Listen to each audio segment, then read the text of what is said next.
back to another episode of the Soup Bowl. I am your host, Renee Murdoch, and I am so happy to be back. I am so happy to be on this journey with you.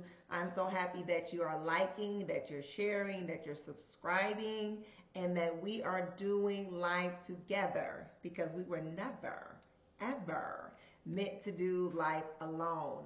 So there's a lot that has been happening, that's been going on in my life, and I want to share it with you.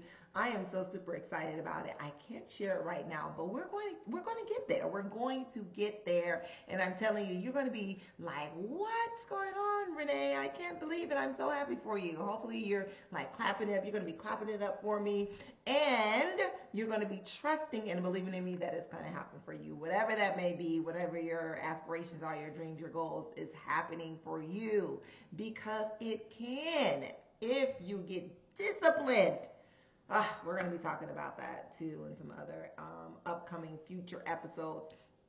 But today, as we as we keep continuously moving into progress on this year and how you see yourself and how you want to get to the results of seeing, right, the work that you put in, because you will see it if you put the work in and you stay consistent in it. But I want to talk about something that, I was talking to a good friend of mine, and I'm like, I don't know if we all know this or how important it is to understand this, even as we're moving into, setting out goals and setting out aspirations and laying out the visions for our lives and what that looks like.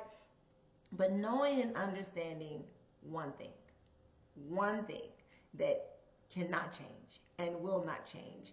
And I'm going to tell you about it right now. You are gifted.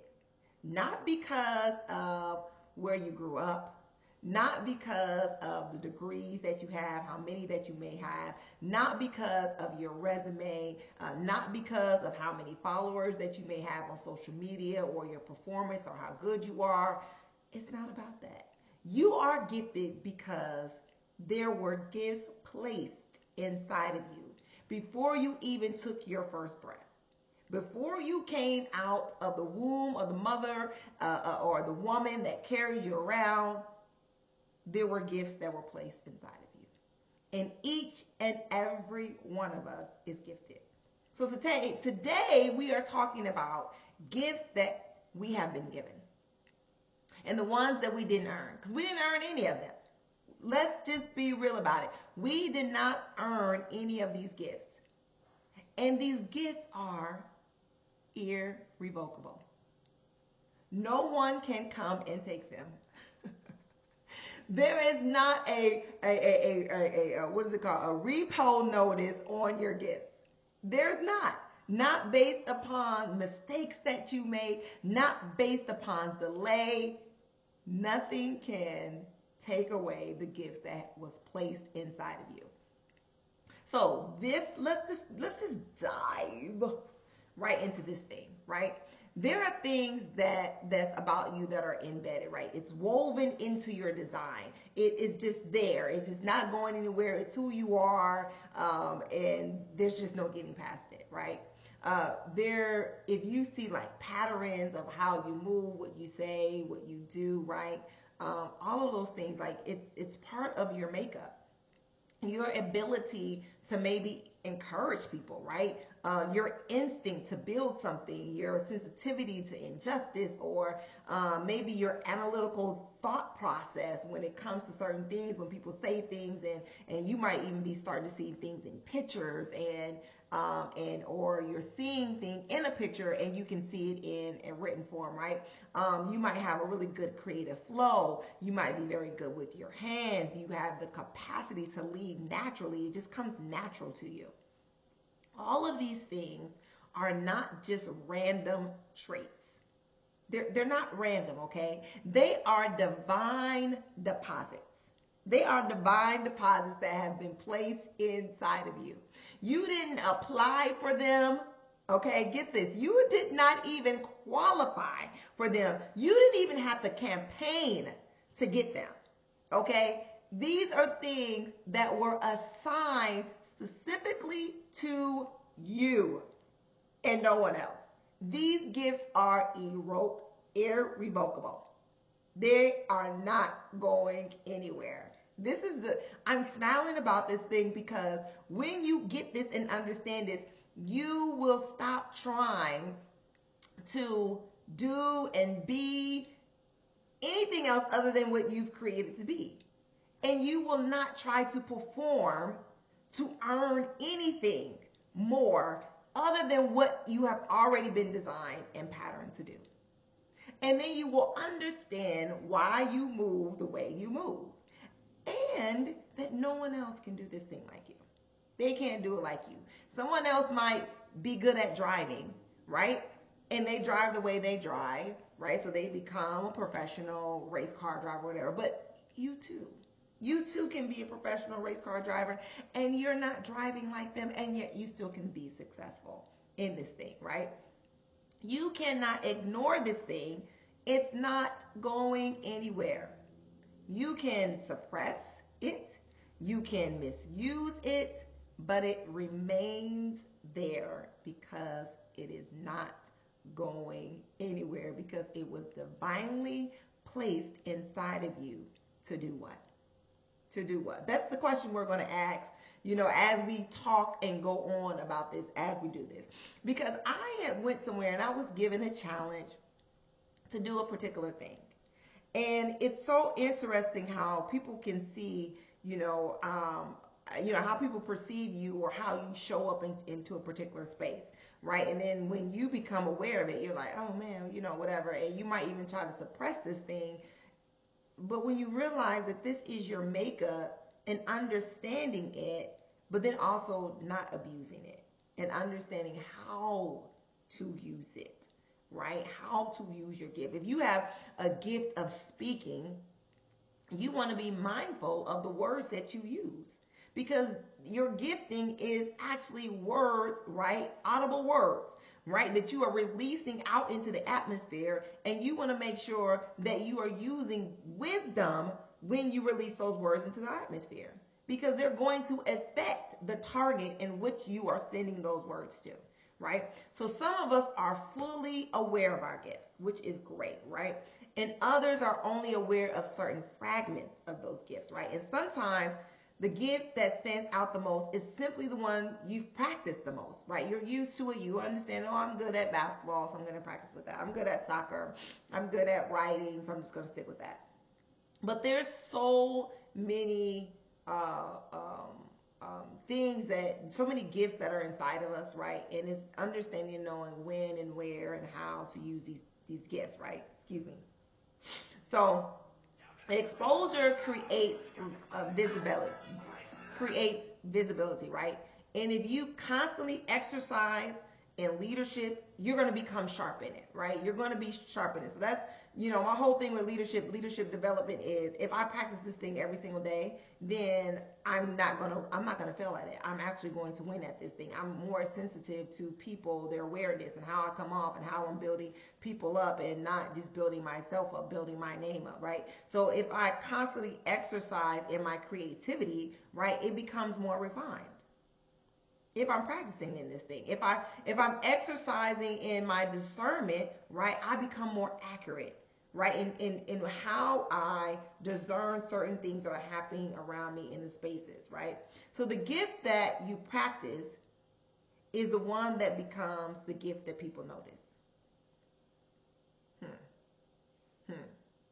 But that doesn't mean it's the only one that you have. It doesn't mean that. So like I said, there's a lot of things that I can do well. There's a lot of things that I can do well. I believe Dr. Miles Monroe said this once in one of his books, and he was talking about, having vision, for your life, right? And so in one of the chapters, he was talking about, gifts as well. And he made a statement that I was like, oh man, that's really, really powerful. So I'm going to paraphrase, and I might not exactly be getting it right, and I might have to come back and give you the page number and the book name of the book and everything to make sure that it's very accurate. But he mentioned along the lines of, there's so many gifts that's operating inside of us, and we can look at, wanting to do everything, that we recognize that, that's our gift, right?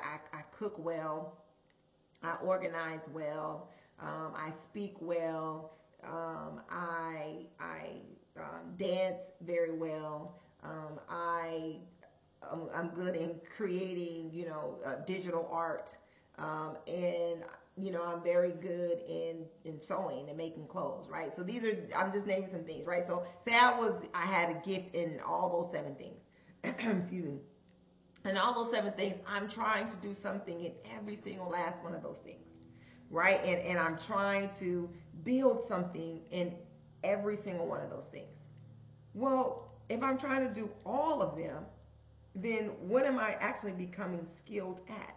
If I'm trying to do every single last one of those things and build something in every single last one of those things. And it's almost like if someone saw myself, I'll just use myself, like I was trying to do all those things, and you're just like, well, what is she really trying to do? Like, what is her message? What is she trying to get at, or whatever? Or if they want to come to me for something, what are they coming to me for? Oh, I want a meal. You know what I'm saying? I want you to cater something for me. Oh, no, I need a garment made. Or, can you do me a flyer, or whatever the case may be. There's a lot of things, right, that we all could be doing. But what is it that we should be doing? Pick 1 or 2 things. This is what we say. Pick 1 or 2 things, right, and become an expert. Become skillful in that thing that you pick and choose. And it will be blessed. It will be blessed. Not to say that those other gifts are not important and for you to leave those things dormant. No, continue, right, in that or whatever. But those are not the things that you're focused on, right? Those are not the things that you are making visible to people, whatever. And that this is part of your makeup and your purpose of why you are here on earth. Because again, this is all about living out our purpose here on earth and leading our lives right first before we're trying to lead other people. So just think about that. I think that was very powerful. That's the first exercise that I want us to mentally do, is like really think about, or you can write them down, to really think about what are all the gifts that I have, right? What are all the things that I do very well, and what out of that list, what are 1 or 2 things that I can actually focus on and become a subject matter expert in that particular thing, right? So here's where maturity starts to enter into this space of gifting, right? We are capable, we're layered, we're multifaceted, but what is it that, again, we're asking ourselves, what can I do? What am I supposed to be developing to a level of mastery? I want to become that SME, that subject matter expert in this thing. There's a difference between being talented and being assigned. Oh, come on now. Come on now. Being talented and being assigned to a thing.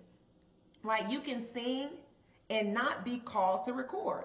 There are a lot of great people out there that can sing, that can hold a note. I just tell people all the time, I'm a very good alto.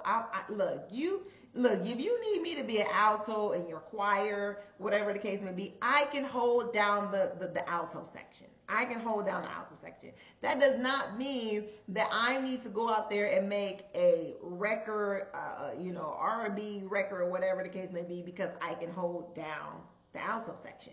Right? Or I can make a good tune, at least I say I can make a good tune, right?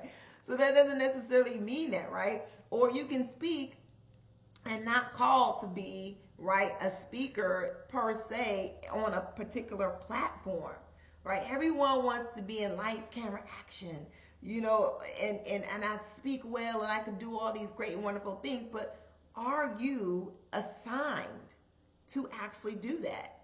Are you assigned to do it? Can you organize and not be called to run everything?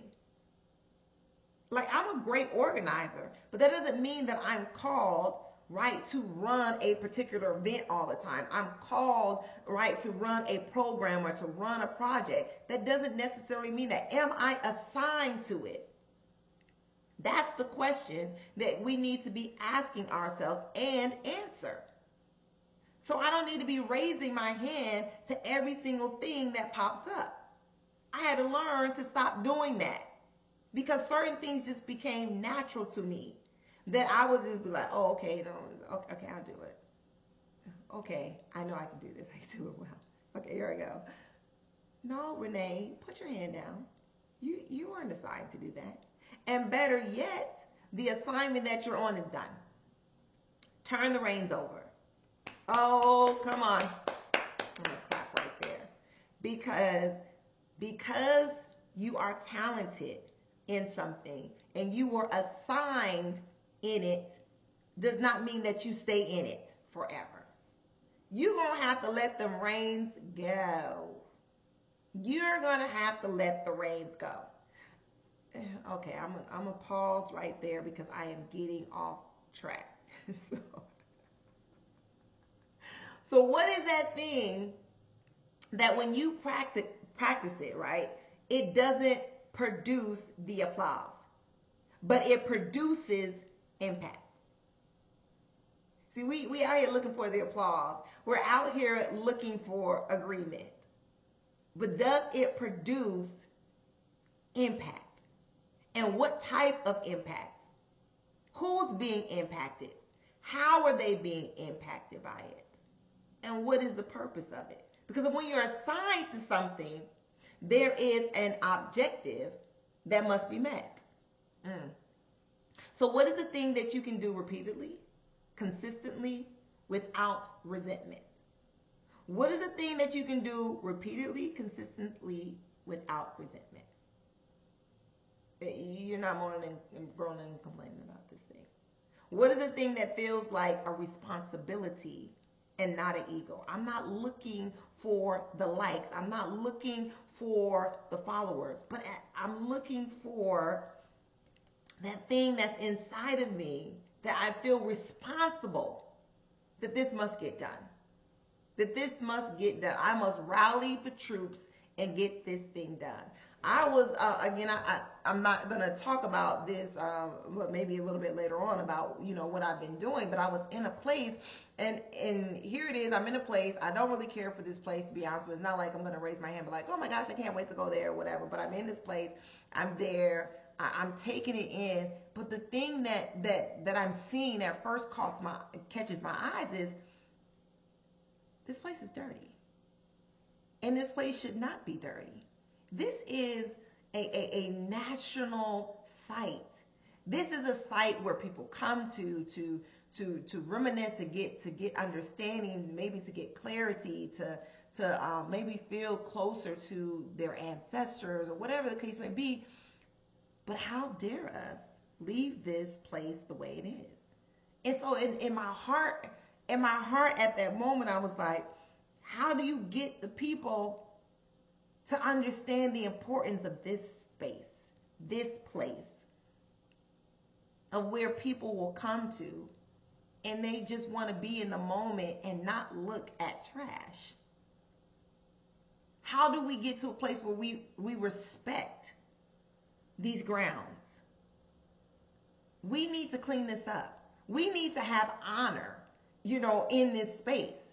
And so when we're talking about what is that thing that you feel responsible for, is there responsibility in it and not my ego? Because what am I going to get out of that? What am I going to get out of that about cleaning up this space? Who's going to know about it? I'm looking around because I'm like, ain't nobody here. Nobody's here. Even in my home, the responsibility of making sure that it's an honorable space, making sure that it's a peaceable space. Murdoch, he truly, I think he gets me, and I think sometimes he doesn't get me, and it's okay because we're still learning each other and we're growing together, right? We're growing old together, and we're also growing in grace together. And so when it comes to cleaning up, I am not, over the top. I'm not. Some people say I am, but I'm not. I'm not. Okay? And so, and I'm saying this because there must be organization for me to function and operate. There must be, because that brings about peace, right? It brings about peace for me. And so to be in a space that's not organized, to be in a space that, is full of chaos and there's just no organization going on, I'm not at peace. I can't function in it. So I either begin to organize, clean up, or I will leave and I will draw back because I can't function in it. And so my responsibility to myself, right, and even to my family, with them not even understanding and recognizing that it is not normal to be in a place of chaos, and you should not want to be in a place of chaotic, behavior or just chaotic surroundings, but to actually create a space that's peaceable, a space where you can think and be creative and have time to just woo-saw, have time to be alone, to be in a safe space, and that's my responsibility. No one is checking on me, talking about, did you clean up? Did you clean up? Did you clean up? Did you clean up? No one's checking on me that bad. I'm not getting any gold stars or any applauses from you, and you and you and you. I'm not. No. There's a responsibility that I feel that I must do in regards to that. There's a responsibility that I feel in regards to, me just sharing, about, leadership development and the importance of taking ownership of ourselves first before we want to try and lead other people, when we ourselves need to understand how to lead ourselves first. Who we are, our blind sides, our self-awareness, our growing, our hurts, our pains, all of those things. I feel a responsibility for that. And there's no likes, right? There's no ego involved in this. And so what is that thing that there's a responsibility to it? And that thing that there's a responsibility is that you cultivating that very thing. That's where you need to be cultivating that thing.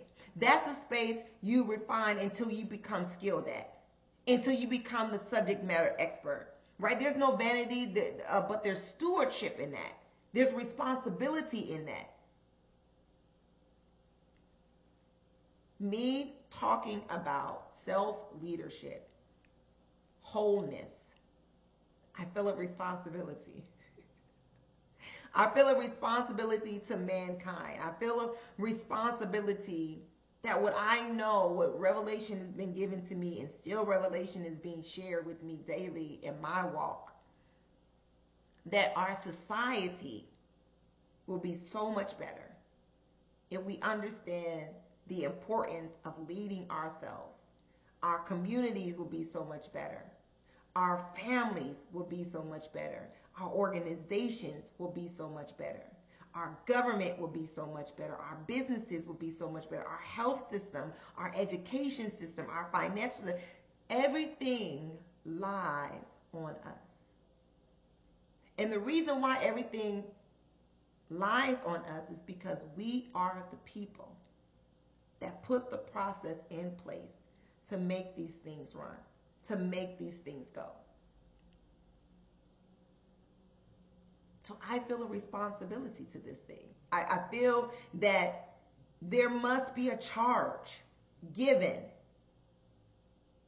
to us as human beings to take very, very seriously about understanding and knowing who we were created to be and our purpose in that, and that we are all leaders. We are all leaders. A position, a title does not make you a leader. Your education does not make you a leader. You are a leader because you were created to lead yourself first.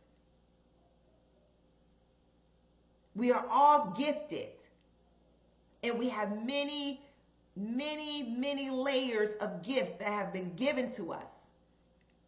And there's a responsibility that's been given in those gifts. They are not there to build up our egos and to build up our names and to build up our platforms, but they are there to build up one another. It is a service to one another. My gifts is a service to someone else. It's not a service to me. Just like I was talking about the organization, it's a service to my family. It's a service to those that will enter in. It's a service when I, create a space and it's organized and people can feel at peace. That's a service. Sometimes people don't even know that they need that. That's a gift. To come into a space and organize it in such a way that people feel at peace. That they don't have to do a lot of thinking when they go maybe into their closet and they're able to grab out shoes because they can see them, or grab out a shirt or their outfits. That's a gift. That is a gift. Gifts are not decorations. They are not balloons. They're not balloons, right? They're not a piece of art, but they are tools that have been given to us to use to get us as individuals to where we need to be. It's like creating an invention to make things better. They're tools, and that's what we should use them as. They're not there for selfish gain. So I have a responsibility in what I've been given, and I need to refine that thing. So you have to ask yourself, what is it out of the gifts that you've been given, the very thing that you are going to focus on? And I'm gonna put this challenge out there. This is being to myself. You're gonna do it for this year. You are going to pick one or two gifts, and you are going to refine and become skilled in that very thing. And I guarantee you, your life is going to be turned upside down. And the people around you, lives will be turned upside down. For the good. Not for the bad, but for the good. Because the gift is a tool to be used to upbuild people and helping them in their endeavors, their assignments, and their purpose. So we don't have much time, and I don't want to get into another one of my points, but that is your assignment. So actually I gave you two. You must make a list of your gifts. You must pick one or two. You only get one or two. Ain't no 3, 4, 5. No, because then you done started the whole thing all over again. You only get one or two. And for the rest of the year, you are going to focus on those gifts. And you are going to practice. And you are going to become skillful. And you're going to take classes. And you're going to read up on these gifts. I want you buying books and all those type of things about these particular gifts. No, nothing else. I know you're going to be like, Renee, but no, you can do this. You can do this. What is those things, right, that you have a responsibility for? You can't shake this thing. It's not going nowhere. What do you know in your knowing? Deep down in your knowing, in your no. Okay? That you have a responsibility for and a responsibility to. Those are the things that you're going to pick and choose. So, all right, I know it was a lot, but we're going to get through this, and because I want you to be successful. I want us all to be successful in the things, in the purpose that we're supposed to be doing out here in these streets. So, until next time, I love you. There's nothing that you can do about it.